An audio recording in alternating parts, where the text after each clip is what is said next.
was in air, still Kang didn't stop. With a wild, almost unhinged energy, he yanked the Red Goblin down with all his might, and at that moment the Red Goblin's eyes flared with rage, giving Kang a death stare. But Kang, he didn't stop there. Before the Red Goblin could even react, Kang pulled out his axe and smashed it back in again. Yes, this was more than enough to send the Red Goblin straight to hell and heaven at the same time. The sensation was so intense that the Red Goblin couldn't even move. Taking advantage of this, Kang instantly rushed toward the Red Goblin. He jumped, screaming with a satisfying smile plastered on his face. He was determined to finish the Red Goblin by putting his weapon right into his mouth. Meanwhile, the ugly-ass Red Goblin was in bad shape. He was unconscious, mouth wide open. The sensation was so extreme for him that he couldn't even twitch. And in one swift motion, he smashed the axe into the Goblin's mouth, and he kept going until the Goblin finally died, blood splattering everywhere. The fast guy,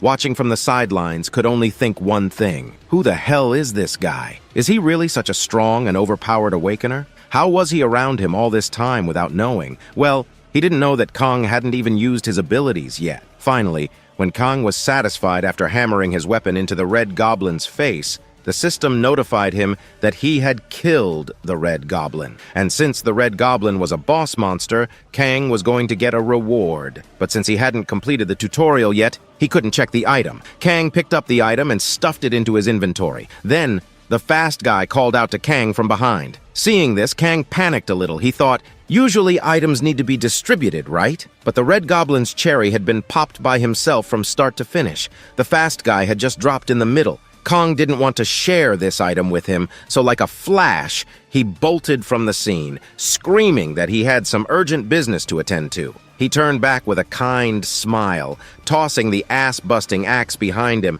and told the fast guy, "Use the smelly axe after washing it." By the time the fast guy reacted, Kang had already disappeared. The fast guy, with style, removed his mask, revealing a goddamn handsome face. He wiped the sweat from his brow, thinking only one thing: I want to fight that guy. Several hours after defeating that hobgoblin, evening settled in. Kang took Ju-hee back to their house. They finally reached home at night, changed clothes, took a bath, and sat down at the dinner table. Ju-hee had made some delicious ramen and tofu, but she was shocked to see that ramen was being devoured like it was going out of style. She was still in shock when she showed her phone to Kang. Kang's eyes widened in disbelief. Someone had recorded Kang's ass-busting fight and uploaded it to YouTube. It had gone viral overnight. Seeing the number of views, Kang lost it. He jumped up from his seat, screaming, "Is that really me? Did I just get so many views on my video?" Ju-hee explained that it must have been one of her friends who had been pestering her to introduce Kang. He must have recorded the video. Kang was still in shock, but he nearly fainted when he read the comments. Everyone was praising Kang. Seeing this, Kang flashed a creepy and villainous smile. His cheeks turned a little red as he started laughing in the weirdest way. Ju-hee, feeling the cringe, didn't say anything for a couple of seconds. But when Kang continued his creepy laugh, she finally spoke up. "Your face is really Kang." Kang understood that Ju-hee was about to make fun of his face again, but before she could say more, Kang continued reading the comments. What did he see there? People were making fun of his face too. Some were saying his face looked like that of a criminal who had escaped from jail. Others said it was a face you could only make after killing 5,000 to 10,000 people. One girl even said that if she saw that face on the road, she'd pee in her pants. As he read the comments, darkness fell, and Kang went to bed. Ju-hee came into his room and warned him, "If you wake up screaming again tomorrow morning, it won't be good." Ju-hee had been hearing Kang's ugly voice every morning at 4 a.m. But Kang, blinking and giving a thumbs up, said with all the happiness in the world, "Don't worry, this stage is really fun. In fact, I'll wake up so happy tomorrow morning I'll suggest we buy a bear for breakfast." Ju-hee, not fully convinced but still a bit amused, left the room. As Kang lay down to sleep, he got a bit serious. He was still replaying that fight with the ugly-ass goblin in his mind. That goblin was tough. If he was that strong as an F-rank dungeon boss, Kang knew he had to complete all his tutorials as soon as possible and get his power back. If there was ever a threat to his family again, he wouldn't be able to protect them without power. With that determination, Kang finally fell asleep. While falling asleep, Kang couldn't help but imagine that thick succubus. Yeah, she might have killed him in his sleep, but damn, she was hot. Kang found himself strangely excited to meet her again. As he finally drifted off and entered the tutorial stage, his eyes remained closed. and he couldn't shake that shy feeling. He thought that as soon as he opened his eyes, he'd come face to face with that gorgeous, cute figure from his dreams. Kang slowly opened his eyes with a romantic atmosphere in mind, a kind and light smile on his face, and as soon as his eyes fully opened, guess who was in front of him? Yes, that ugly-ass, damn white-colored, creepy goblin. Seeing him, Kang got so angry, surprised, and confused that in just one punch, he sent the goblin flying across, screaming, "Holy shit, you gave me a heart attack just now!" In a single punch, Kang sent the creepy goblin flying, leaving it sprawled on the ground. Kang, on the other hand, stood there confused, glancing around, searching for those thick girls he'd been expecting. He couldn't help but wonder, what the hell is this goblin doing here? Just as he was lost in thought, the system chimed in, notifying him. Kang now had to evade the cave goblin horde and escape the dungeon, making his way to a nearby town. But here's the catch. These cave goblins had terrible eyesight, but extraordinary hearing. They always moved in groups of 5 to 10,000, and if Kang made even the slightest noise, he'd be toast. Well, it was already too late. Kang's scream had already alerted more than 100 goblins who now surrounded him. The color drained from Kang's face. With a dead, serious expression, Kang realized that thousands of goblins were about to eat him raw, but was not even a sing-bit worried about that. Grinding his teeth, he screamed at the top of his lungs, "Why did the tutorial content change? Where are my thick milker?" As the goblins closed in, Kang continued screaming, the same words echoing over and over, and then they ate him alive. Kang woke up screaming, drenched in sweat, startling Juhi awake yet again at 4 a.m. Meanwhile, the scene shifts. We see a man in a black coat and pants beating the crap out of 2 thugs. One thug lay on the floor, blood dripping from his face. He tried to say something, but the man crushed his face, silencing him. The man sighed, clearly bored out of his mind. "I'm so tired of dealing with these ants.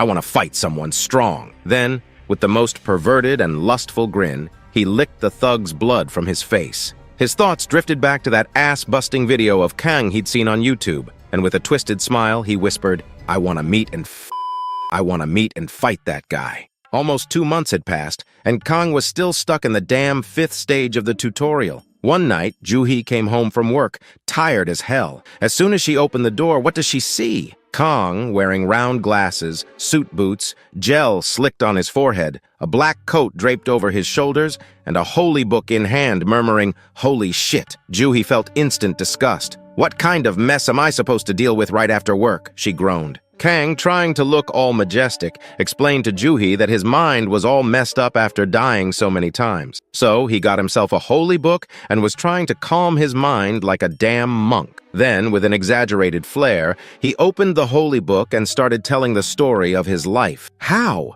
It's been 53 days! Holy 53 days!" he shouted. "Who's the goddamn bastard changing the stage every time I open my eyes?" Sometimes he'd wake up sitting on the lap of a thick goblin. Sometimes the goblin was cooking him in a soup, and other times it was cutting his meat. Why the hell is it always goblins? Meanwhile, Juhi sat on the floor, holding her head, thinking, day by day, my brother is going crazy. Looks like I'll have to put him in a mental asylum. After listening to Kang's nonsense for half an hour, Juhi couldn't take it anymore. She stood up in anger and yelled, "Stop your nonsense! If you've got money to buy suits and boots and holy books, then why don't you get your room soundproofed so I don't have to hear your ugly voice every morning?" It was night again, and Kang went back to stage 5 with a sad face. But this time, Kang was surprised. There were no goblins around. In fact, it was a dungeon. Kang's face lit up with happiness, and the system notified him that he had to beat this dungeon. Kang gave a villainous smile and, without hesitation, headed straight for the dungeon boss.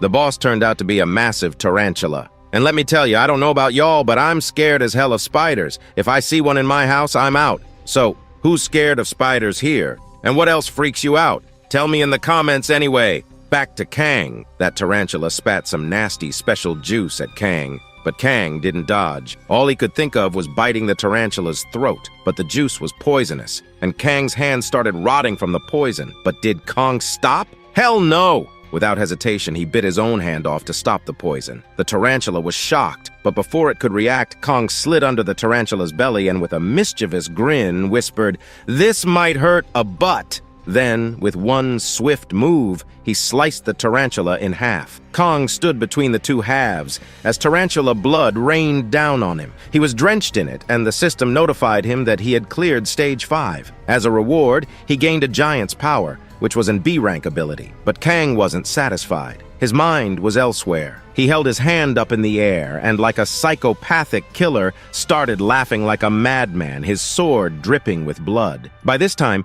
Kang had reached level 25. His strength was 20, agility 19, stamina 19, and magic 19. Using the giant's power, Kang could double his muscle power, boosting his strength by 12 for 10 minutes. Meanwhile, it was morning, and students who were about to turn 18 were freaking out about having to face the tutorial. They searched online for any easy way to clear stages 1 to 8, looking for shortcuts. But here's the problem. Those who had cleared the stages kept the secrets to themselves. Big organizations didn't want everyone getting strong, so they kept it all under wraps. Then one of the students stumbled upon a unique post titled, "The Secret to Clearing Stage 1 to Stage 8. Curious, they started reading. But soon they were sweating and confused. The post said, if you want to clear Stage 1, you've got to use your muscle power and muscle power for Stage 2 as well. In fact, there's nothing in the world that can't be solved by power. And if your problem isn't being solved, it means you're not strong enough. The post was full of this kind of stuff. The students quickly declared the post a scam and started joking about it in the comments. Who's this crazy person talking nonsense? They wondered. Meanwhile, Kong saw the negative comments on his post and got furious. He shouted, I've been so generous, giving all these good tips, and these kids don't even appreciate it. Juhi, seeing this, told Kang that his rules only apply to him, and he should stop troubling the poor kids. But Kang, with a thumbs up, said, just wait and see. As soon as he clears Stage 8, but before Kong would finish his sentence, Juhi paused and then burst out laughing, saying, at the speed Kang is going, he will clear all the stages in 10 years. And just like that, the brother-sister fight started up again. But Kang didn't care. He used his muscle power and cleared stages 6 and 7 in one go.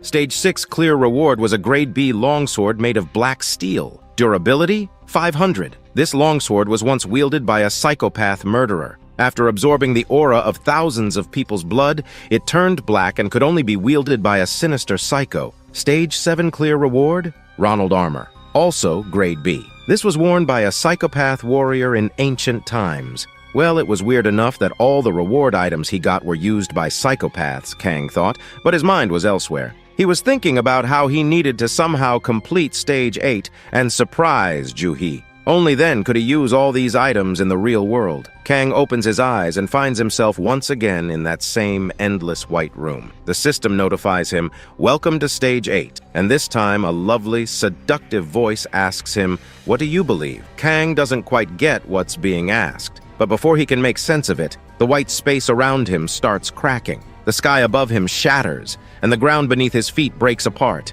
He falls, screaming, tumbling down for what feels like an eternity. When he finally opens his eyes, he finds himself in the middle of a city, surrounded by a crowd. Is this his city? Kang wonders, confused. But then, a lady crosses his path, walking right through him like he's some kind of hologram. He turns to look at her, and suddenly, Kang notices that all the people here have human-like bodies, but their faces are not human. Some look like lizards, some like dogs, but their civilization is just like Earth. Just then, Kong notices a monster staring at him, or so he thinks. Is this monster watching me, he wonders? Is my mission to destroy this world? But then, Kong realizes it's not him the monster is watching, it's something behind him. Suddenly, a massive portal opens up behind Kang. Out pour golems, gigantic tarantulas, creepy insects, dragons, you name it. They start attacking the city, slaughtering the inhabitants right in front of Kang's eyes. The system notifies Kong the Hakin dimension has been opened. It dawns on Kong that this is what the system warned Earth about. 5 years from now,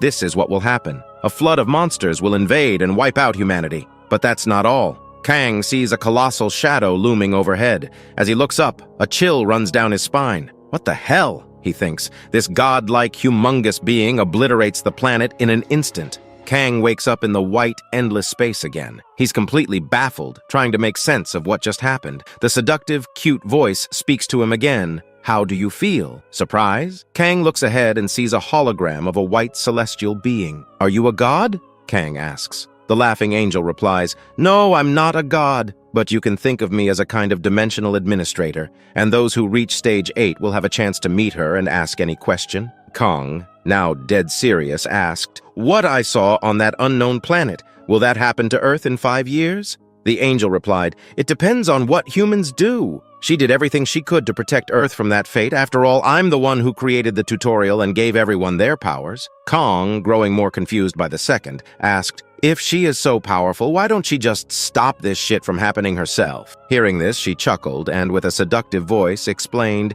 "She is from a different dimension. She can't just change the laws and save everyone. All she could do was give humanity a chance to survive." Then she continued, "Out of every one player, Kang, you were the most untalented guy and also the most entertaining. You made me laugh the most." Hearing this, Kang became serious again and was about to ask if she was the one who kept changing the theme of Stage 5, but before he could finish his sentence, the angel chuckled, congratulated Kang for clearing Stage 8, and said, "The tutorial was just the beginning." Suddenly, Kang started to float. He realized she was the one messing with him, but before he could say a word, the floor beneath him vanished, and he began to fall. Furious, Kang raised his hand and screamed his lungs out, cursing the angel, "You son of a—" But before he could finish his sentence, Kong vanished. The angel, with a seductive tone, whispered, "I will be waiting for you." Kang wakes up furious, trying to scream again, cursing that damn angel, but nothing comes out. His face turns beet red. Then he realizes something is stuck in his mouth. He yanks it out, and what does he see? Juhi's socks. Disgusted, Kang spits and gags. Juhi is sitting there cool as a cucumber like she's the boss of the house. She taunts him, "I knew you were going to wake up screaming again, so I came prepared. So what dish did the goblins cook up for you today?" Kang, still tasting sock, throws it back at her, smirking. He doesn't even bother to answer. Instead, he opens his status window. Juhi's eyes widen. Kang laughs, a smug smile plastered on his face. "Did you see that? The power of your amazing brother!" Juhi just rolls her eyes and stands up, not really impressed. "Now that you've completed the tutorial," she says, "get out of the house, find a job, and start earning some money. I'll make you a special breakfast just for today." Kong feels a little hurt seeing Juhi so calm, so he whines, "You could have at least congratulated me. You're so cold-hearted, no wonder you don't have a boyfriend."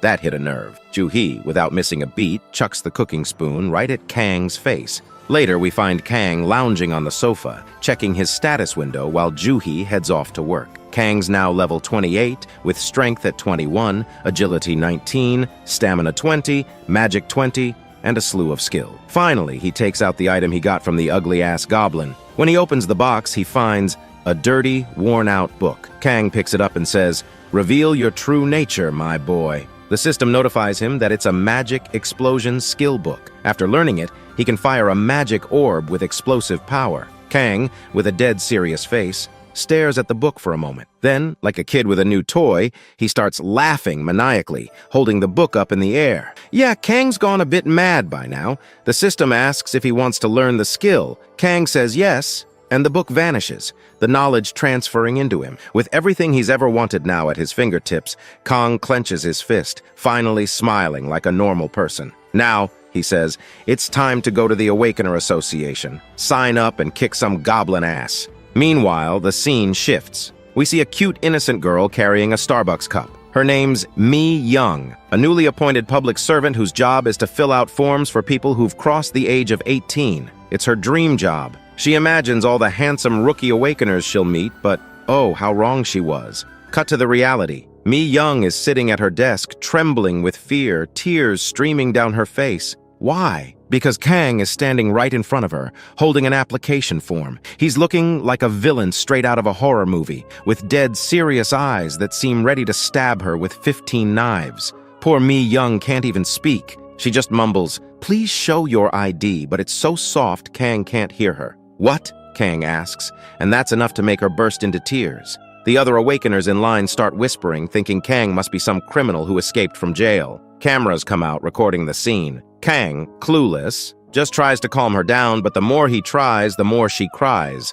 Then from behind, a kind voice asks, "Is there a problem here?" Kang turns around, panicked, and sees a handsome guy with glasses walking up. Their eyes meet, and they instantly recognize each other from that ugly goblin fight. Neither says a word, but they both know who the other is. This guy's name is Kim, and he's an instructor here. Kim takes the form from Mi Young and calls Kang aside. He starts questioning him, pointing out how Kang looks completely different from the application form. Kang tries to explain, saying he doesn't really know how it happened. Maybe the tutorial messed with his looks. He even offers to verify it with his fingerprint and DNA. But when Kim realizes that Kang cleared up to stage 5 and is already at level 12, he's shocked. Kang, thinking level 12 and stage 5 were low, wanted to stay low-key, but in reality, barely anyone gets past stage 3, and most people only clear stage 1 or 2. Kang finds himself in a tight situation, so he lies, saying that when the government hadn't yet made laws requiring an awakened ID to raid dungeons, he'd gone on some raids. Kim realizes Kang's hiding something, but doesn't say anything. Instead, he asks, "What exactly is that Men Force strength skill?" Kang explains it increases his muscle power by 2 for 10 minutes, and he can go zoom with it. Kim then asks Kang to show the rewards from stages 2, 5 to prove he really cleared them. Kang thinks this guy is asking way too many questions, but he doesn't have a choice. So Kang raises his hand, flexes his muscles, and then, brace yourself, bites into his own skin, chewing a big chunk out of his hand. Blood's dripping everywhere, and Kim feels a chill run down his spine. But in no time, the wound heals right in front of him. Kim, still in shock, realizes Kang has a self-healing ability. At this rate, Kang's gonna become Deadpool. Then Kang shows off his ring, explaining it prevents mental attacks, and asks for permission to use his stage 5 skill. He explains it's a skill that instills fear in nearby enemies. Kim, thinking it might not be that strong, agrees. On the other side of the room, the same perverted black coat man is standing there. As he looks over, he notices Kang taking a deep breath. The moment he sees Kang, he remembers the ass-busting video on YouTube and feels chills run down his spine. Trusting his instincts, he immediately closes his ears, knowing what's coming. The rest of the people, they don't get it until it's too late. Kang roars, and everyone in the room collapses, their strength drained, barely able to move. When Kang finishes, Kim is left in shock. Even he got affected by it. Kang, finally smiling like a normal person, asks, "Was that enough to prove it?" Both of them start to discuss things further. But meanwhile, the pervy guy is watching Kang with his mouth wide open in awe. And then he does it. He gives the most lustful, psycho, creepy reaction you've ever seen. And let me tell you, that is the face of a gay, I repeat you. If see him, you run with all you might. After a while, we see Kang imagining that he's become so handsome and hot that girls fall in love with him just by looking at his ID card. He even fantasizes that he almost got denied entry because he looks so different from his photo. On the other hand, all the candidates around Kang start gossiping, saying things like, "This guy shouted at that girl so loudly she almost cried, and she practically fainted from fear." While Kang's munching on his protein bar, Kim walks into the classroom with 2 instructors. As soon as he arrives, he introduces himself, saying, "My name is Kim, and I'm the instructor for this group." Everyone starts clapping, and Kim begins his lecture. He explains that the training will consist of 10 days of morning theory classes and afternoon practical sessions. Meals and accommodations will be provided here. But then Kim drops some harsh truth. "Don't think we're going to teach you some secret or techniques here. The reality is, just like trash, hunters die in dungeons every day. So if you've come here to become a hunter, keep in mind that you could die in a dungeon at any time. And with new dungeons popping up daily, even if you've studied up on existing ones, your chances of dying are still high." Kang is listening to all this and thinks, "Man, this guy's talking about death right from the get-go." Then Kim continues, "I'm not here to teach you useless stuff. I'll only teach you the basics you need to survive." After a while, Kim says it's time for a 10-minute break. Meanwhile, Kang looks up at the ceiling and mutters to himself, he was bored to death. He wonders if he'll have to endure this for 10 whole days. As Kang's lost in thought, a man with a loud voice calls out to him. His name is Sohil, a total musclehead. He raises his hand towards Kang with a polite smile. Kang looks at him and thinks, what's up with this musclehead pig? But he knows it'll be awkward if he doesn't shake hands, so he introduces himself as Kang and shakes Sohil's hand. But as soon as Kang shakes his hand, Sohil gives a smirking smile. Kang immediately understands what this musclehead is up to. Sohil puts all his strength into his grip, squeezing Kang's hand hard, saying, "Please take care of me." With a mischievous smile, Sohil thinks to himself, gotta put this guy in his place right from the start. He hasn't liked Kang since he screamed so loudly during the application process that his ears almost burst. But to Sohil's surprise, Kang doesn't react at all. Despite Sohil putting all his strength into the handshake, Kang is sitting there like he's shaking hands with a kid. Kang realizes that Sohil is trying to assert dominance, but there can only be one king in the jungle, Kang thinks. And he's not about to let Sohil dominate him. So, Kang activates his giant's power, doubling his muscle strength. This time, Kang squeezes back hard. Sohil starts panting from the pain, unable to believe that he's losing in a strength contest. He's put all his stat points into strength during the tutorial, and until now, he hasn't met anyone stronger than him in Newbie Zone. As everyone watches, Sohil's veins start popping out, and then BAM! In a single snap, the veins in Sohil's right hand burst, and blood starts spraying like a fountain. The floor becomes a bloody pool. The entire classroom is shocked as Sohil goes pale.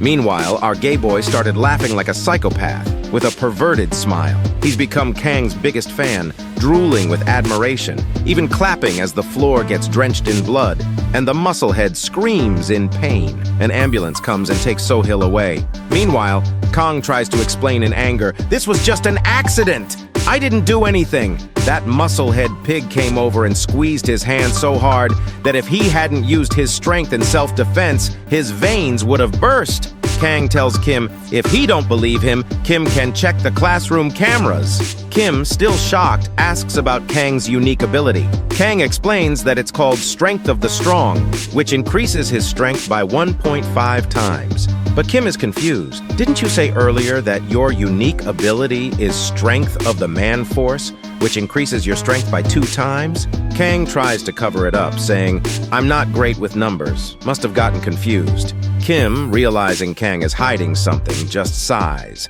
He knows Kang didn't do it on purpose, so he lets it slide and tells Kang to go back to class, but warns him, no more commotion. Kang, still angry, sits down and thinks, why can't anyone just let me live in peace? But then, another voice calls out to him. Kang looks up to see the same blonde guy from earlier sitting next to him. "Can I sit here?" the guy asks. Kang, irritated, says, "Sit wherever you want." But in his mind, he's thinking, first a musclehead, now a thug? The blonde guy introduces himself as Yo-Song and asks if he can call Kang his elder brother. "I admire you," Yo-Song says. Kang doesn't get it. Why does this guy admire me? Yo-Song explains that ever since he saw Kang beating that ugly goblin's ass on YouTube, he's been a huge fan. And when I saw you at the application process, I went crazy for you. But when I saw that musclehead's arm get busted, I knew you were the real deal. Kang thinks, this guy's not normal either. Frustrated, Kang tries to explain, it was just an accident. After sending Musclehead to the hospital, Kang gets back to class.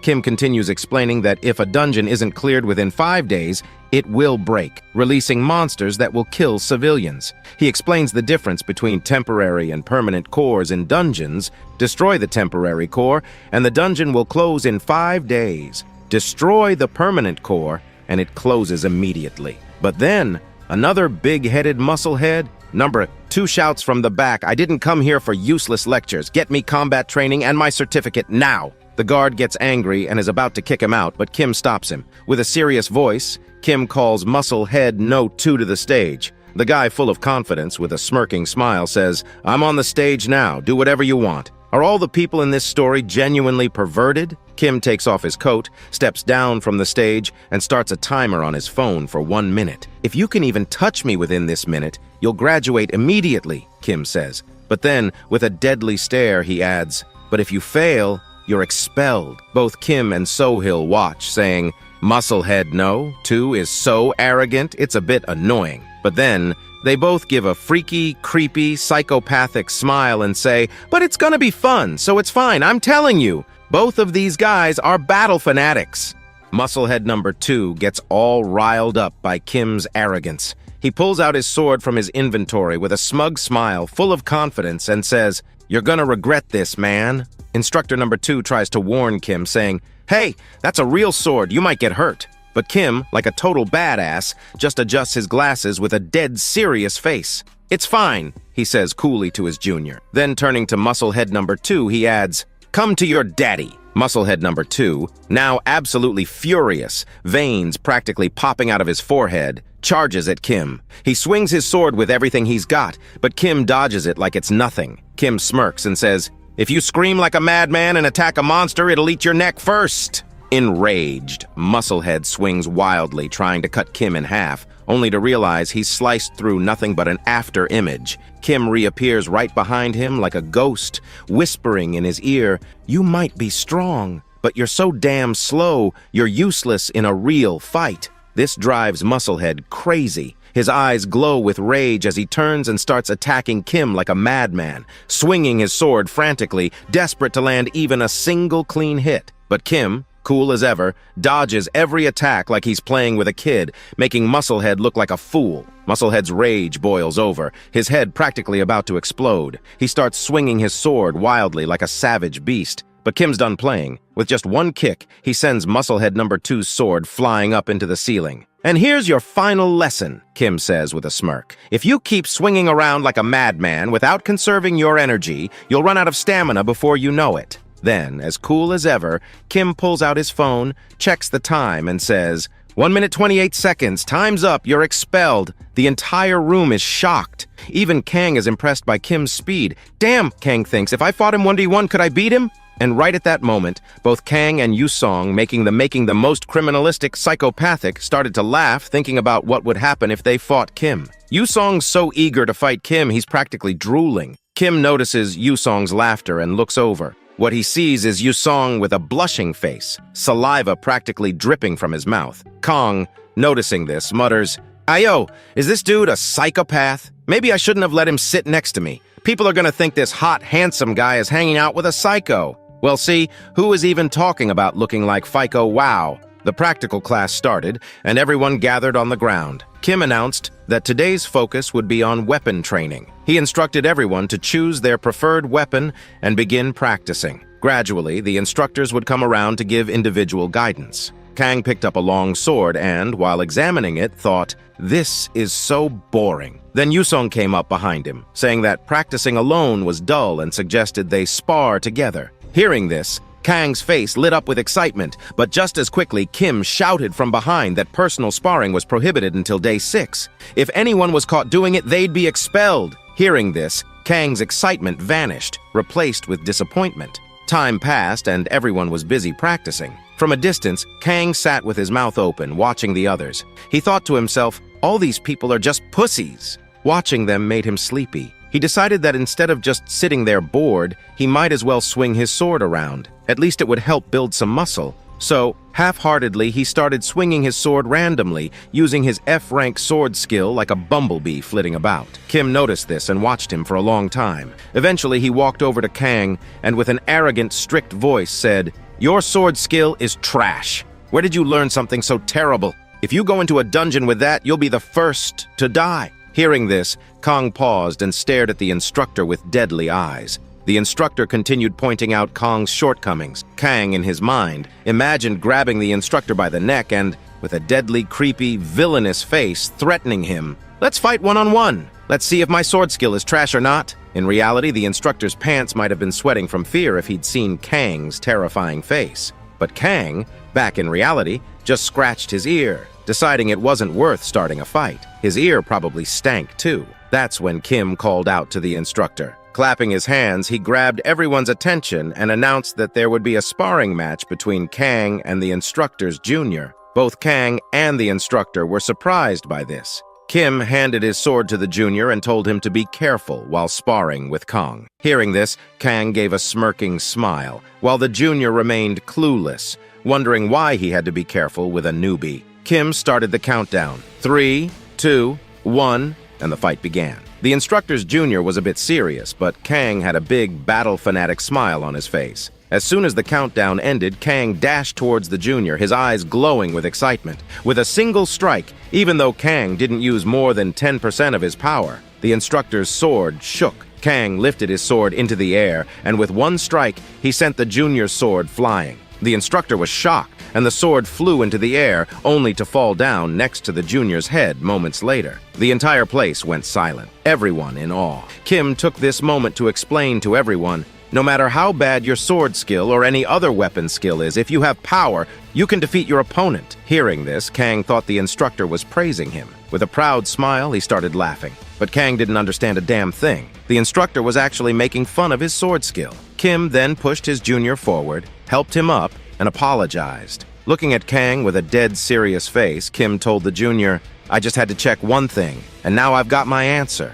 Then we see a change. Kang had started keeping a diary. Day 1. A psycho guy named Yu Song sat in front of me and kept following me around like a lost puppy. During the training session, an instructor tried to pick a fight with me, and I had to show him his place. Day 2. The whole day was full of boredom. I was just dozing off in theory class, and in the evening during the practical class, no one dared to challenge me after what happened with the instructor. All the instructors were more worried about Yu Song as started jiggling his sword with his feet. Day 3. Both Yu Song and I were knocked out in both classes. And since sparring was prohibited, we started playing pretend sparring without actually clashing our swords. By now, all the instructors were genuinely worried about us. Day 4. I was so bored that I doodled a picture of myself slaughtering a goblin in my diary. During the practical session, I picked up 2 swords and made them fight each other. The instructor didn't know how to handle me. Day 5. I was bored to death. I just wanted one thing, to go home. In the evening, during the training session, I was lying down on the field,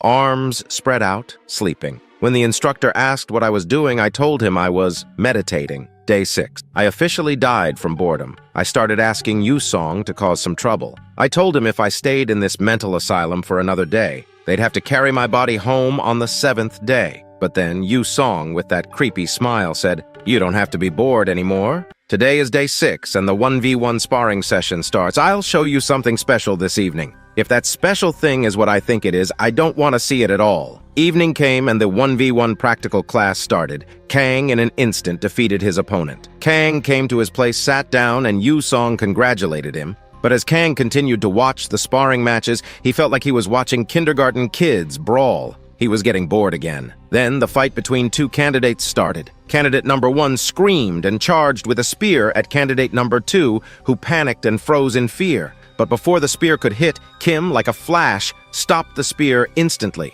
The fight ended there, and I thought, time's running out, I need to fight him. Finally, it was Yu Song's turn. He got up slowly, turned around, and said to me, "I'm going out," with that creepy smirk. Kang knew something was about to go down. Yu Song started walking onto the stage, and Kang remembered what he said in the morning, that he'd show him something interesting during sparring. Kang got a little tense and thought, is Yu Song about to cause some trouble? If he is, Instructor Kim better stop him, right? Now, Kim and a girl named Yuri stood facing each other. Yuri was a mage and had brought her personal staff. Kim asked Yu Song if he had any problems, since warriors are at a disadvantage against mages who attack from a distance. Yu Song, with a smile, said he had no problem. Kim noticed the massive thorny mesh weapon Yu Song held and asked why he chose that instead of a sword. Yu Song simply replied, "There's no rule that says you can only use one weapon, right?" Kim didn't pay much attention to it and started the match. With the countdown of 3, 2, 1, the match began. Yuri quickly formed a bunch of magic crystals and launched them at Yu Song. Yu Song swung his mesh,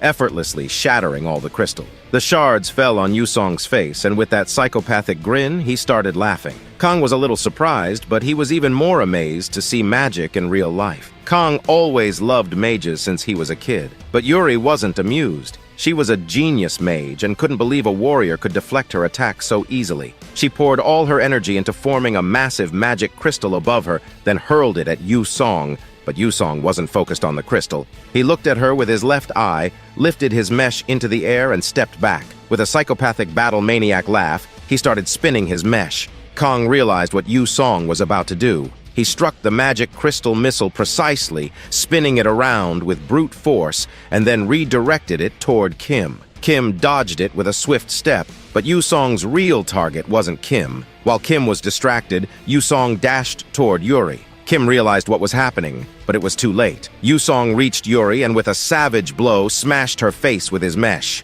Blood splattered everywhere. Yuri collapsed, her hand lying on the floor, fingers broken, blood streaming from her wounds. She wasn't moving, and Yu Song stood there, drenched in her blood. As he wiped the blood from his face, he flashed that psychopathic, creepy smile and said, "That was damn satisfying." After that, we see the junior instructor in a panic, frantically calling for an ambulance. He yells that there's a critical open fracture. The hand is broken into pieces, and there are multiple injuries with heavy bleeding. The scene shifts, and we see the junior instructor checking on poor Yuri, who is so badly injured that she can't even speak. She was trembling all over. Meanwhile, Yusong stands there with a smirk on his face. Kim, with a dead serious look and a deep voice, pulls out his dagger and demands, "What do you think you just did?" Yusong casually raises his hand and says, "No need to get angry. It was just an accident. It's in the rules. Accidents happen. And since I didn't kill her, it's not a big deal, right?" Kim, furious, shouted,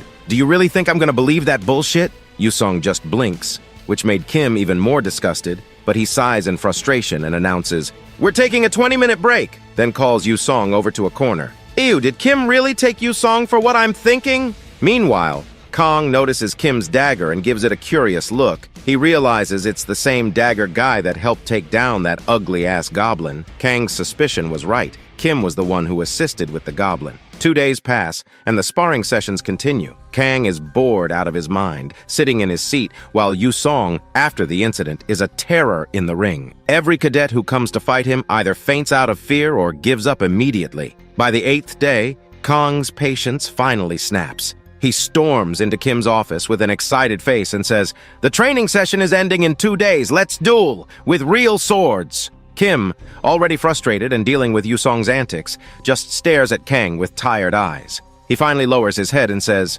"Yusong's already made my life hell. Please don't make it worse." Kong pauses, then says, "I know you're bored babysitting these kindergarten kids every day. Don't you want a real fight?" Kang, with a chilling dark aura, suddenly appears behind Kim and whispers, "We've met before, haven't we?" The next thing you know, they're in the auditorium, ready to spar with real swords. Kim thanks Kong, saying, "If he hadn't been there, a lot of people would have died." Kong modestly replies, "It was his duty." But deep down, he's thinking, Kim will not want to take the item he got by popping the ugly ass's ass right. Kim then notices Kang's long black sword and asks, "That's a pretty impressive sword you've got there. As far as I remember, clearing stage 6 gives you a unique sword, right?" Kang, trying to play it cool, lies, "Yeah, I found it lying on the road." Kim, not buying it for a second, opens his inventory and pulls out his dual daggers. With a dead serious face, he says, "These daggers? I found them lying on the road too."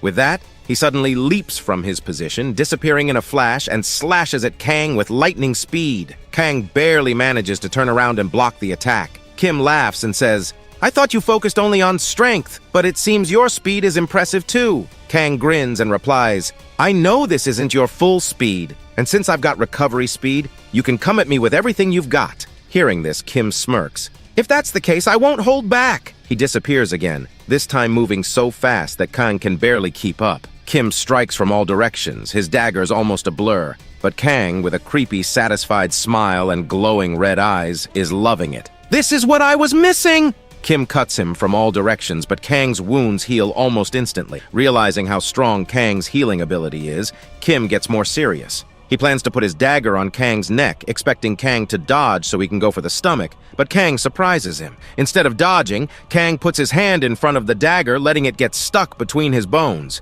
Kim, shocked, tries to pull his dagger back, but it was stuck. Kang, with that death-creepy chillin' smile, says, "Got you now, baby!" And before Kim can react, Kang pulls him in close and headbutts him hard. Kim spits out blood and is momentarily knocked unconscious. His glasses go flying as he crumples to the ground. After a few seconds, Kim comes to, realizing he's lost. Time passes and we see Kang sipping on a Coke with an ice pack on his head. Kim, still recovering, admits, "I didn't think you were this strong." Kong grins. "That sparring match was a draw because of my passive regeneration skill." Kim teases, "Which means I won." Kang gets flustered, insisting, "It was a draw. I didn't use my passive skill on purpose." They bicker playfully for a moment before Kim sighs. "Thanks, Kang. I've been so tired of pampering these kids for months. This was the most fun I've had in ages." He then tells Kang to get some rest, reminding him that tomorrow is Dungeon Exploration Day. Meanwhile, outside the academy, a mysterious man in a black hoodie stands by the dungeon entrance. He looks left and right, then vanishes into the shadows as the door opens. The door closes behind him, leaving only the dark, ominous entrance to the dungeon. It's morning and everyone's lined up in front of a dungeon. Kong steps forward and explains, "This place has been designated as an educational dungeon by the Awakener Ability Training School. Welcome to Ephraim Dungeon, Geeka's Forest." He continues, "The monsters here are called Geekas and they're tougher than the usual Ephraim Dungeon monsters. But this place was chosen for training for 2 reasons. First, it's a field-type dungeon, so there won't be any traps or hidden dangers, just monsters. Second, it's pretty easy to lure geekas and take them on one by one. Kim steps up, opens the dungeon door, and says,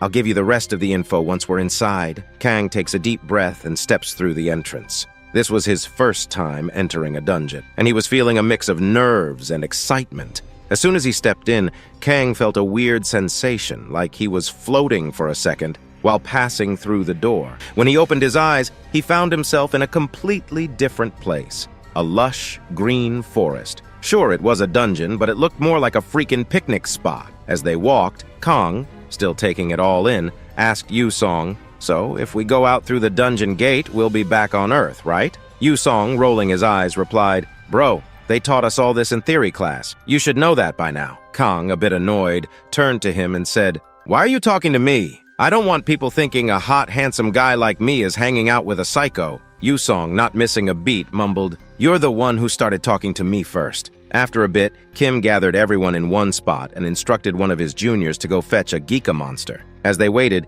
Kim explained, "Geeka is a bird-type monster. It's a little over 2 meters tall, looks kinda like an ostrich. It's got quick feet and a beak strong enough to break through plated armor. A direct hit from that beak? Well, let's just say it won't be pretty, so stay alert. The standard strategy is to surround it with several people and tie its feet." Before Kim could continue, everyone suddenly received a notification. A message popped up in front of them, stating that the central core of the dungeon had been removed. A portal to the outside had opened, and the dungeon was about to collapse. The ground started shaking, and the sky above them began to crack. Panic spread like wildfire. Everyone was freaked out, thinking if they didn't get out soon, they'd be trapped in the dungeon forever. But Kim, keeping his cool, shouted, "Everyone stay calm! The dungeon doesn't break immediately, we've got at least an hour, so move out in an orderly fashion." Everyone listened, and one by one they started heading out. But nobody knew who the hell destroyed the dungeon's core. Kim couldn't shake the feeling that something was off. A chilling aura hung in the air. And then, just as the last of them were stepping out, the dungeon started shaking violently. Sparks flew from inside, and the fear hit everyone like a ton of bricks. Kim's face paled, but he didn't waste a second. He whipped around, screaming, "Get moving! Send word to HQ for backup! Get all the trainees out of here now!" He shouted, "It's a dungeon break!" But even as he was shouting orders, Kim was putting the pieces together in his head. If the temporary core was removed, the dungeon should have broken in 3 to 4 days. That means someone must have removed the temporary core a few days ago. And just now, someone disguised as a student with us destroyed the permanent core to cause this dungeon break. Then confused Kang came running, clearly confused, asks, "What the hell is going on?" Kim, already on edge, was about to explain, but then shouted, "I taught this in theory class. I don't have time to explain in detail right now. All you need to do is kick some ass." Just as Kim finished, a monster burst out of the dungeon, and without another word, Kim bolted, trusting Kang to handle the situation. But Kang, still trying to make sense of everything, kept shouting after him, "Wait, explain the dungeon break." As Kang turned back around, he saw a swarm of monsters charging straight at him, practically begging to get their asses handed to them. The sight of it made Kang's excitement skyrocket. He could hardly contain himself when suddenly a voice caught his attention. "Include me too, big brother." Kang spun around to see Yu-song dashing in, smashing monsters left and right. It surprised Kang just how much power Yu-song packed. As Yu-song crushed a monster's head, the blood splattered all over his face. With his mouth wide open, saliva drooling, he laughed like a maniac. As expected, crushing it with a mace is really the best. On the other hand, Kang felt disgusted watching Yu-song's crazed expression, thinking, "Damn, this guy is disgusting." But little did he know he made the exact same face when he was smashing goblins. But Kang admits, it's kinda comforting to have a psycho like Yu-song on his side. While Yu-song's absolutely destroying the birds, Kang pulls out his sword from his inventory and dashes in to get some fun too. With ease, he cuts the head off one of the monsters, smiles, and then instantly starts going berserk, taking out the birds at a crazy speed. Yu-song, surprised, watches as Kang tells him, "Cover your ears!" Kang's about to unleash lion's roar, calling the Geeka chicken-headed bastards. All the birds instantly have their stats drop, and their morale takes a nosedive. Kim looks over, and the other students notice that the monsters seem weaker. Kim realizes it must be due to Kang's skill, wondering if it has a debuff effect. He notes that support will soon arrive, and things seem to be going smoother than expected. But there's a problem. Kang then uses Magic Explosion, creating a swirling blue light in his hand that explodes, blowing one of the birds' heads off, but also badly injuring his own hand. He wonders, what kind of shit skill is this? But he's fine thanks to his self-healing. Nobody else could use it other than himself. Yu Song, still surprised, asks, "Did you just use magic?" Kang, with a smirk, says, "It's a skill I acquired a while ago." Yu Song asks if it's from the tutorial, but Kang keeps it mysterious, saying, "It's a secret." Suddenly, they both notice the ground beginning to shake as a giant red, thick-ass Geeka appears behind the others. It's a mutant Geeka, a boss monster. Kim realizes this is bad news, as the reinforcements haven't arrived yet. No matter how strong Kang and Yu Song are, dealing with small fries is totally different from facing this monster. And it's the first time both of them are dealing with a real monster, at least for Yu Song. But we can't say the same for Kang. Yu Song, seeing the thick chicken ass, pauses for a moment, words failing him, his body shaking, and the next moment, boy oh boy, Yu Song, with that pervy, blushing, creepy smile, starts saying, Bro, that's mine! Please, let me have it!" Meanwhile, Kang, licking the chicken's blood from his mouth, his eyes gleaming with green, starts laughing maniacally too, shouting, "I'm gonna eat that thick ass alive!" Oh yeah. Then the scene shifts, and we see someone talking to Kim, asking about the accident during the dungeon practice today. Kim confirms it, explaining that someone broke into the training dungeon and intentionally set off a dungeon break. It's speculated that this is an extension of the dungeon terror that's been happening since last month. The woman ponders, asking if there were any trainees who stood out. Kim nods, saying, "Yeah, there were 2 of them. They're the ones who dealt with the dungeon boss." We flash back to Kang and Yu Song, brutally smashing the chicken to its core, both of them standing there, clothes covered in blood, laughing maniacally. The woman, curious, biting her goddamn soft, silky lips, says, "Oh," Kim continues, saying that one of them has overwhelming physical strength. His speed, agility, pretty much everything about him is at a monstrous level. But his greatest strength, his healing power, not only his endurance, but also his recklessness, without any fear of getting hurt, resulting in unpredictable tactics, which could be the hardest thing for an enemy to deal with. The other one is completely different from Kang. Kim wonders if he should call him a genius, saying that he's a trainee born with excellent fighting sense. His quick reflexes and tactical proficiency are outstanding, but his overly cruel nature is a big flaw. The woman, disregarding that last bit, says it's rare for Kim to praise someone that much, asking if he made a recruitment offer. Kim says, it's illegal to scout the trainees when you're an instructor, and she calls him as inflexible as usual. He laughs, saying it's natural for employees to resemble their boss's personality, as he calls her their guild leader. Then, after 3 goddamn boring conversations, we finally get to see the woman's face. And I gotta say, she's waifu material. We learn that this is Seon, who was mentioned earlier in the story. She says it's good to be an instructor, but asks him to return to the guild soon. This accident feels very strange to her, and Kim says he understands. The scene shifts again, and we see that it's finally the 10th day. The principal is giving a lecture, and Kang finally gets his Awakener certification. But as soon as he and Yu Song reach the main door, he notices a goddamn white, sparkling limousine.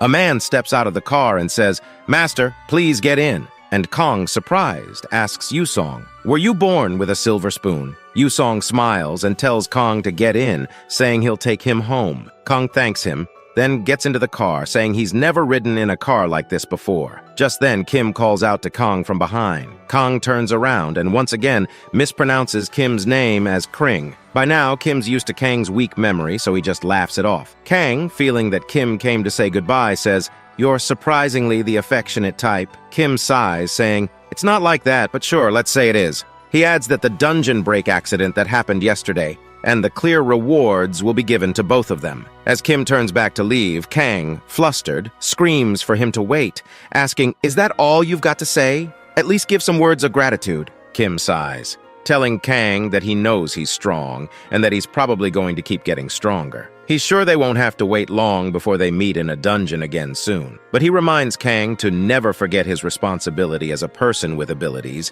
because now he's an ability user. We see Kang, with a very serious face, showing off his new card while it's stuck to his forehead like an idiot, asking Juhi if she sees his potential. But Juhi doesn't give a damn. She's just watching Asura recaps and was even subscribed to the channel like you all are, right? Right? She's on her phone, sarcastically saying, "Yeah, it's so great and admirable." Kong, feeling a little too proud, tells her that her arrogant behavior should stop starting today because from tomorrow onwards, he's going to run through all the dungeons in the area. Then he pauses, thinking, how the hell am I supposed to get there? Can I find a dungeon by searching on the map? Juhi smirks and says there's an app for that called Radar. Kong, now impressed, calls her a genius. But Juhi, confused and worried about Kang, thinks, although Kang was a loser and weak before, he wasn't this dumb. Did he gain muscle in place of his IQ? Kang explains that he did some research, reading about the app, which talks about dungeon maps, monster information, and even recruiting party members. He mentions that Gekka's Forest is an F-rank dungeon, and he wonders if he can handle it on his own. He thinks he can make a lot of money and maybe even brag to his mom about it. A month flies by, and the news announces that the reward for clearing the lowest grade F-rank dungeon is 20 million won. The magic stones, which are attracting attention as a new energy source, are said to be dropped by monsters. We then hear Kang's father asking his mother if she's heard from Kong lately, mentioning that he got a license or something last month. She then tells him that Kong actually sent them 10 million as pocket money, and it looks like they even got a used car last week. The dad, surprised, says, "Now, Kang earns more than his old man," and he laughs. But his mother, putting down the plate, is worried. She's heard that a lot of people get hurt and die in these dungeons, and she wonders if something bad might happen. The dad tries to reassure her, saying it's better for Kang to be doing this than being unemployed. On the TV, they say that when you go into a dungeon, you should form a team. The father says, "Kang's not the type to do things recklessly, so it'll be fine, I guess." She reluctantly agrees, saying that Kong's always been smart since he was young. Meanwhile, Kang was raiding dungeons alone. Well, his parents didn't know Kang had become Deadpool and had a Minecraft bed to respawn. And Kang? He was busy popping some tarantula's cherries with his psycho smile, blood all over his face. Outside the dungeon, we see his car, which he's lovingly named Butley. His phone is ringing, but he's not answering. His mother, worried, says he must be sleeping or something, and the father suggests she just call him tomorrow. She agrees, but says to make sure to tell him about that thing in front of the supermarket. Then we get a close look just in front of Kang's parents' house. A freaking creepy, worn-down gate appeared. And the exact moment it opened, with a creak, a chilling aura came pouring out from the dungeon. And just a few moments later, some damn sons of goblins and orcs started marching down in the thousands. But that wasn't the end. A freaking, thick, huge-ass goblin was also marching from behind. The scene shifts, and we see Kang coming out of the dungeon, having cleared it solo, saying, "Nothing's better than kicking some ass." He heads toward his car, opens it, and picks up his phone, noticing there are 36 freaking missed calls from Juhi. The phone rings one more time, and Kang, curious, picks it up. On the other end, Juhi's voice is shaking. She's crying and saying something bad happened. She explains how a dungeon opened near Mom and Dad's house and that they're in danger. Hearing this, Kang's face goes dark, dead serious, his eyes wide open. The scene shifts, and we see Juhi still shaken and worried, telling Kong not to go alone. But for the first time, Kong, acting like a damn big bro with a kind and polite tone, reassures her, saying, "No need to worry. Who do you think I am?" Turning back with confidence, Kong reassures Juhi again, saying, "Even though I might look like a loser at times, I cleared stage 8, which only 3 people have done in Korea. So all you need to do is trust your brother." Juhi is still tense but waves Kong goodbye, saying, "Please take care and don't lose your cool." Kong waves back, telling her not to worry, but as soon as he closes the door and sits in his car, his face turns dead serious, like he's about to devour all the orcs alive. The scene shifts again, and we see the military stopping Kang, telling him he can't proceed any further and that he should turn back. Kang says he's an ability user and asks if he can go through. They try to tell him he might die if he goes alone, but another man steps in and tells them to let him through. They're low on manpower, and any ability user is welcome, but they won't be responsible for anything that happens afterward. Kong understands and thanks them for their hard work. As he moves through the woods, Kang notes that there are at least 5 confirmed dungeon breaks, with an E rank mixed in. He hopes his parents are safe and holding up well, wondering if he'll arrive on time. Just then, a big-ass boar rams into the side of his car, sending him flying off the road and crashing into a nearby tree. As we see the boar's eyes glowing red, there's a brief silence. Then Kang stretches out of the car, crawling out, muttering, "What bad luck! This fucking pig just ruined Butley." He draws his blade, saying he will avenge his beloved comrade. The pig starts to growl at him. Kang looks up, realizing it's actually quite big. Then he hears a screeching sound and glances over to see a big group of green asses running in. They're all goblins, heading straight toward him. Kang wonders if he burned down a goblin country in his past life or something, because just when he thinks he's forgotten about them, they show up and cause trouble. Forget about winning. He doesn't have time to deal with all of them. He starts to run, saying, "They say the best revenge is forgiveness," and tells the pig, "I gotta go. Have a good time." As the pig growls, we see a volley of arrows flying from its side. Kang's plan worked. He intentionally ran toward the goblins so that their arrows would hit the huge-ass pig, and it worked. Like that, the pig and goblins start killing each other, and Kang watches from the side with a satisfied look on his face. After that, Kang starts running, saying, "Now that Butley is gone, I can't waste time on unnecessary things." Night falls, and Kang's phone is broken, his battery nearly dead. He had to save it, so he did the unthinkable, trusted Google Maps to navigate through the jungle, but he got lost. Just then, he hears a weird sound in the woods, and we see something slowly approaching him from behind. As he turns, making eye contact with it, Kong instantly slices with his sword, and only blood follows. It was an invisible wolf called a disrufin. Once it falls to the floor, Kong is surprised, saying, "I didn't think there were monsters that could turn invisible too,"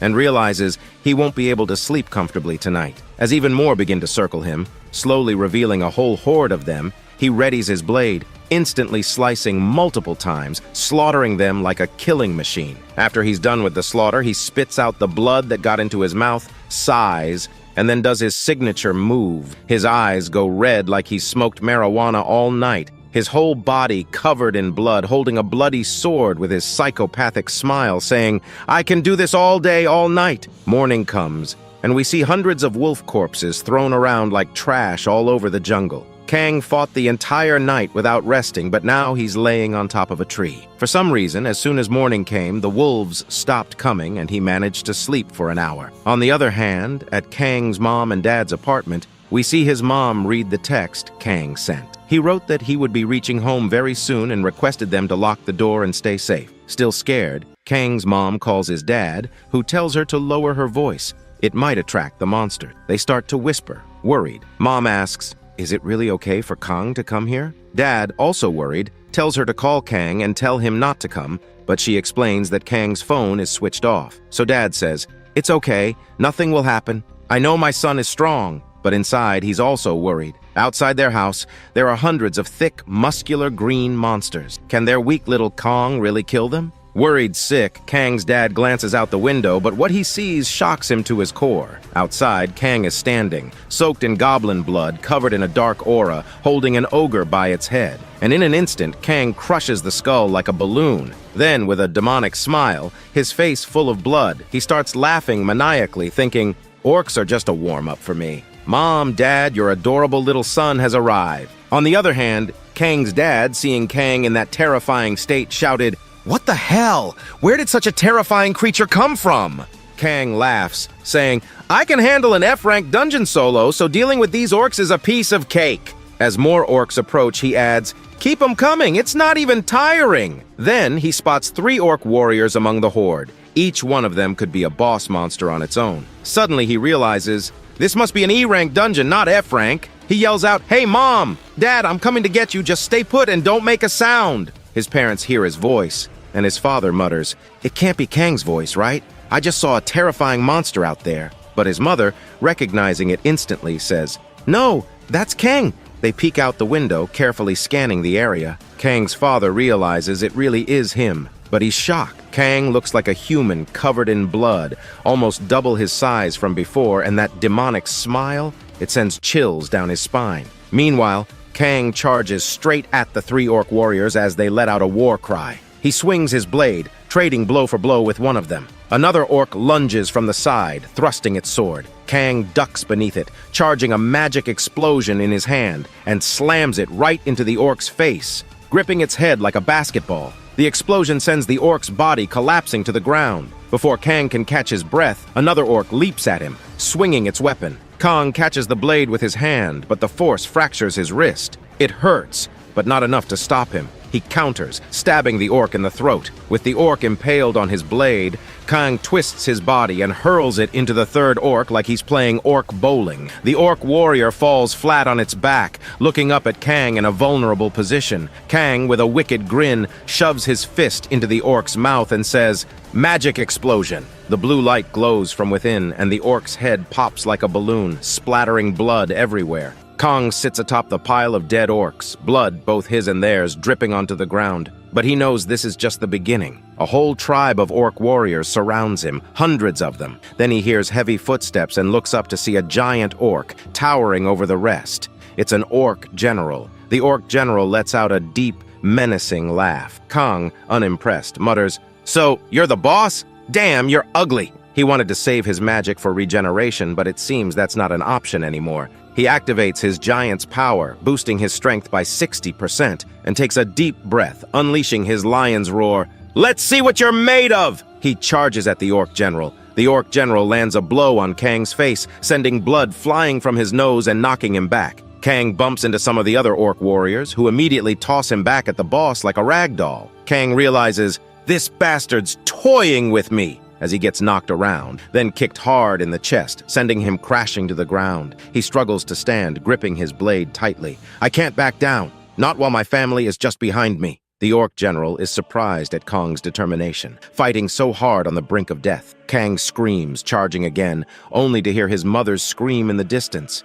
He turns, seeing orcs climbing up to their window. Panic sets in, and Kang, with his bruised face and swollen eye barely open, uses his lion's roar and with all his might shouts, "You cannot go there, you fucking bastards! I'll pop all your cherries if you do!" He rushes toward his parents to save them, but gets grabbed by the orcs. He fights back, cutting off their arms and heads, but as he sprints forward, the orc general's huge hand grabs Kong by the head. Kang struggles, unable to move, and with a bam, the orc general smashes Kang's face into the ground, laughing maniacally with a satisfied smile. Kang, bloodied and barely conscious, whispers, "I can't let them get to my parents," as he stretches his shaking hand out, tears streaming down his face. His vision fades, his body grows cold, and he loses consciousness and dies. But just then, a flurry of attacks slices the orc general into 4 pieces. It's none other than our waifu, who's just arrived. Afterward, her guild members arrive, saying they've also killed all the remaining orcs.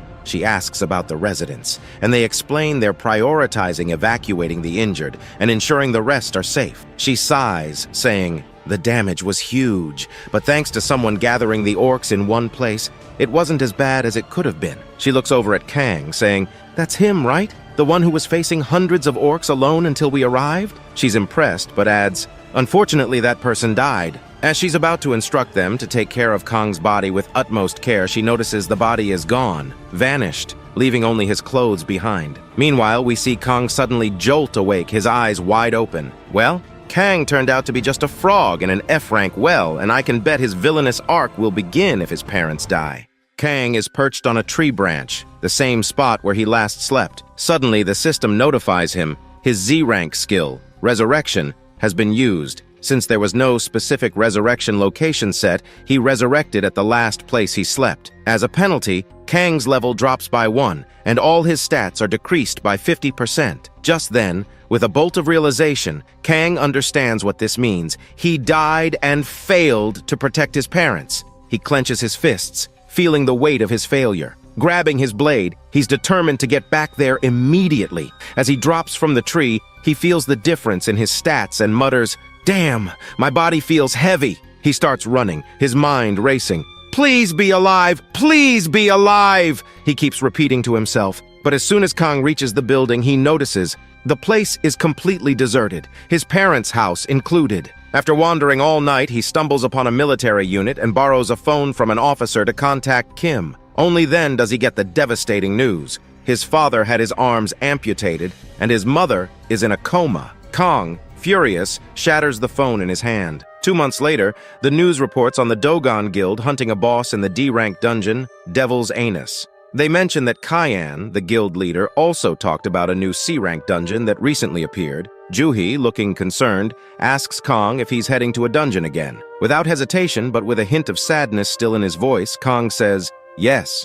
Juhi, worried, says, you've already died 3 times this week. But Kong, unbothered, tells her he's fine. As he walks away, she tries to tell him it's not his fault his parents ended up like that, but he closes the door and leaves, her concern evident. As Kong descends the stairs, Juhi steps outside the door, watching him go with a worried expression, thinking if she had cleared higher in the tutorial, she might have been able to do something. Inside a dungeon, we see a giant ant called Antria being killed by a man with a spear. He levels up, getting hyped, and is congratulated by his party for being the ace. The guy internally brags, thinking he's too good to hang out with losers like them, but soon he'll be level 35 and ready to join the Dogon Guild. Suddenly, they spot someone running toward them. It's Kang. The guy warns him that the core room is ahead and it's dangerous, but Kang ignores him and keeps running. The group decides to follow, curious about what he's up to. Kang, standing in front of an army of huge ants, all ready to devour him, is not messing around this time. With a serious face, standing tall with his long sword, he activates his skill, Wayne's Secret. Veins start to bulge on his face, electricity crackles around him, and Kang starts to growl like he's about to unleash a Chidori. Wayne's secret ability increases all stats by 40% except mana when activated, but over time, the user's body will deteriorate. As the ants leap on top of Kang, he gives them a death stare and begins a mass slaughter, his villainous smile spreading across his face. Meanwhile, the cocky level 35 guy and his crew reach the scene and are absolutely shocked. Their mouths hang open in disbelief as they witness Kang single-handedly slaughtering the ants. Kang approaches the dungeon core, saying he'd just acquired Wayne's Secret yesterday, and it synergizes well with his regeneration skill. This skill burns his body all the time, but with his self-healing, his physical regeneration has reached rank A. Now, even if his hand gets cut off, it will regenerate.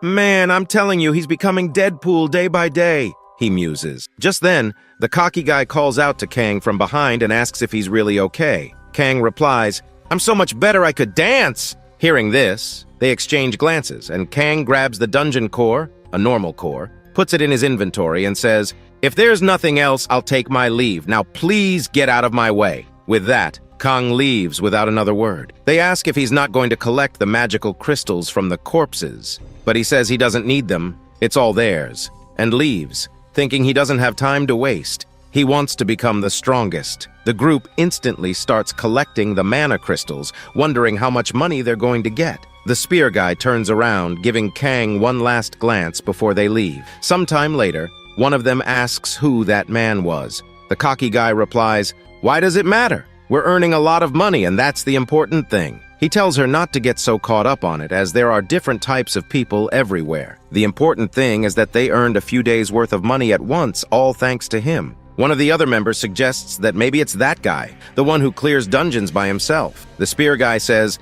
there's no way. Even if the rumor is real, the guy only cleared E-rank dungeons. He was about to dismiss the idea when suddenly the ground starts to shake. They all get status windows appearing in front of them, saying that the core has been removed and that the portal to the outside is now open. Meanwhile, in the boss room, hundreds of general ants lie dead, and Kang, like a demon king, is sitting on top of the queen ant's dead body, sighing. He's acquired yet another skill book called Antria's Outer Shell. When activated, it will harden his skin. Kang notes that Wayne's Secret and his regeneration skill are already pushing his mana to the limit, and using this new skill would definitely drain him completely. He explains to himself that using many skills doesn't make you skilled. Mastering a skill by using it 10,000 times makes it useful. Kang still regrets that he wasn't strong enough to save his parents, and he swears, I will become the strongest man alive on Earth. So with this, we come to the end. Complete 3,000 likes and write Part 4 Incher in the comments for the next installment. To support the channel, goodbye.